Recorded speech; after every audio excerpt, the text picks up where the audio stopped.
사건과 일화를 따라 걷는 세계 전쟁 사산책. 이번 편에서는 근세 유럽의 정치 지도를 재편한 7년 전쟁과 이 전쟁을 초래한 젠킨스의 귀전쟁에 얽힌 일화를 돌아보겠습니다.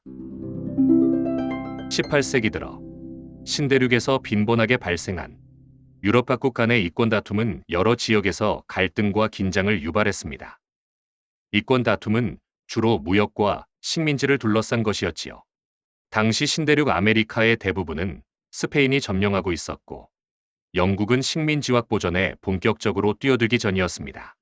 스페인령 식민지를 상대로 무역을 하던 영국 상인들은 가혹한 관세를 피하기 위해 밀수에 관여하는 일이 통상적이었지요.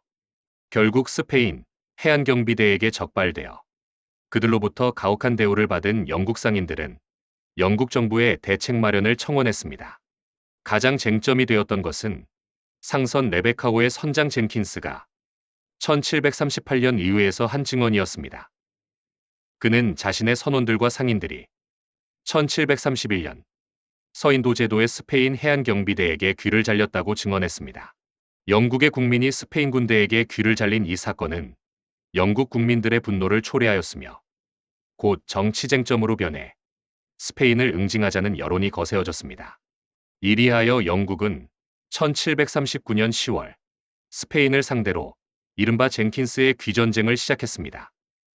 한 인간의 귀가 전쟁의 원인이 된 역사에서도 전례를 찾아보기 어려운 전쟁이 시작된 것이었지요. 그리고 이 귀전쟁은 결국 유럽과 신대륙을 7년 전쟁으로 몰아넣게 되는 것입니다.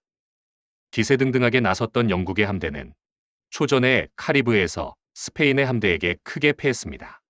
양국은 카리브해 말고도 여러 곳에서 해전을 벌였으며 양국 간의 해군 경쟁은 이 전쟁이 끝난 후에도 계속되었습니다. 영국과 스페인의 관계가 악화하자 이는 연쇄적으로 영국과 프랑스의 관계를 악화시켰습니다.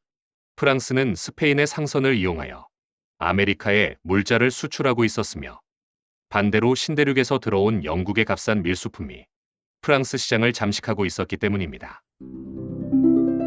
영국과 프랑스의 갈등은 다시 오스트리아와 프러시아의 싸움으로 비화하였으며 이어서 1740년의 오스트리아 왕위계승 전쟁으로 연결됩니다. 그 과정은 이러했지요. 오스트리아 합스부르크 왕가의 카를 6세가 죽고 마리아 테레지아가 23살의 나이로 즉위하자 프러시아의 여러 군주들은 이 즉위를 부정했습니다.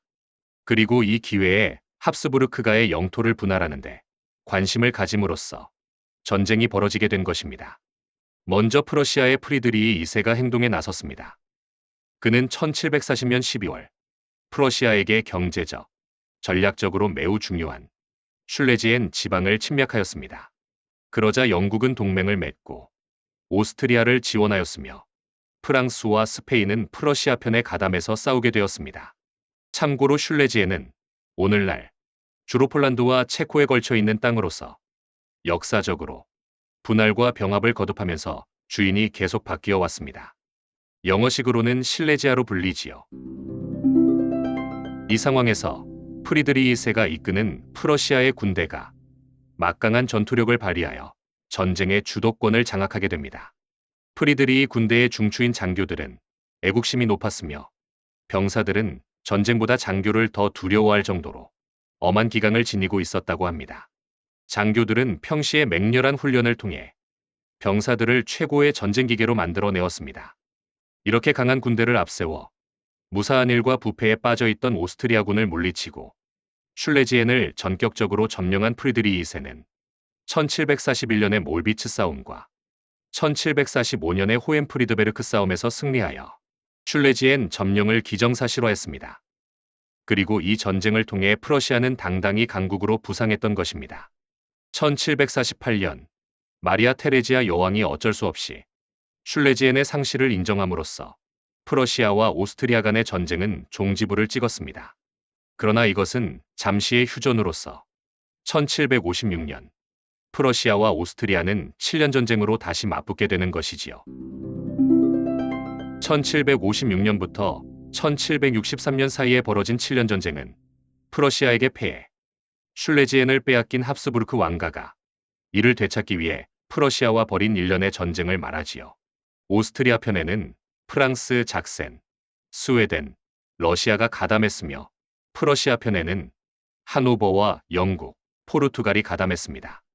이 전쟁은 유럽뿐만 아니라 그들의 식민지가 있었던 아메리카와 인도에까지 번진 대규모 전쟁이었지요.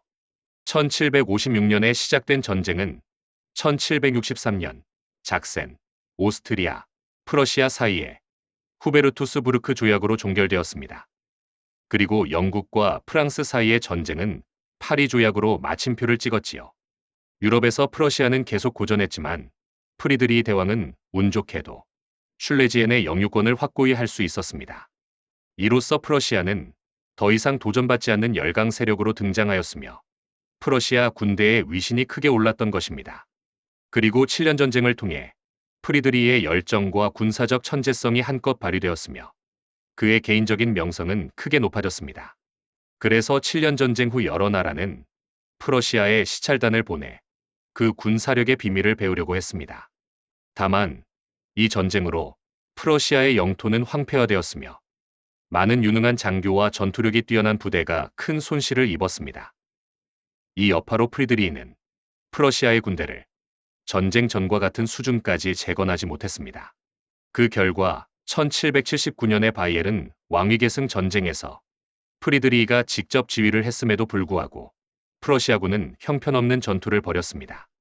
또한 1792년부터 1795년까지의 프랑스 혁명전쟁에서도 성과를 거두지 못했으며 결국 1806년의 예나아우어슈테트 전투에서 프랑스에게 큰 패배를 당하는 결과를 초래하기도 했습니다.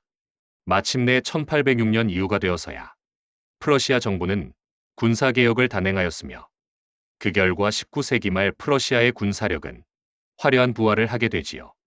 아무튼 프러시아는 7년 전쟁의 승리를 통해 보이지 않는 커다란 성과를 얻었습니다. 폴란드에서 프랑스의 영향력을 완전히 배제시켰던 것이지요.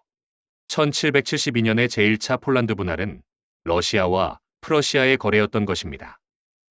이 거래에 오스트리아는 마지못해 관여가 허용되었지만 프랑스는 아예 무시되었지요. 한편 이 전쟁의 결과 프랑스는 많은 식민지를 잃어버렸으며 거액의 전쟁 채무를 떠안아 원래 취약했던 국가 재정이 더욱 악화되었습니다. 한편 이 전쟁에서 가장 실리를 확보한 나라는 영국이었지요. 식민지에서 벌어진 전쟁에서 프랑스에게 승리를 거두었던 것입니다.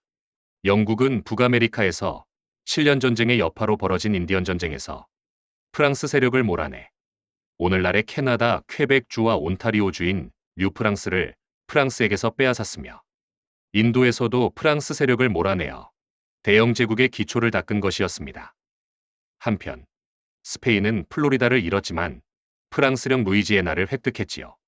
그리고 쿠바와 필리핀을 일시적으로 영국에 빼앗겼지만 평화조약을 통해 반환받게 됩니다. 이후 프랑스와 스페인은 1778년에 미국 독립전쟁에 참전하여 미국의 독립을 지원함으로써 영국에게 보복했습니다. 결론적으로 7년 전쟁은 유럽의 정치 지도를 재편했을 뿐만 아니라 19세기의 팍스 브리타니카, 프러시아의 지위 상승, 그리고 미국 독립전쟁과 프랑스 혁명의 먼 이유가 되었던 것입니다. 지금까지 근세 유럽의 정치 지도를 재편한 7년 전쟁과 이 전쟁을 초래한 젠킨스의 귀전쟁에 얽힌 일화를 돌아보았습니다. 마치겠습니다.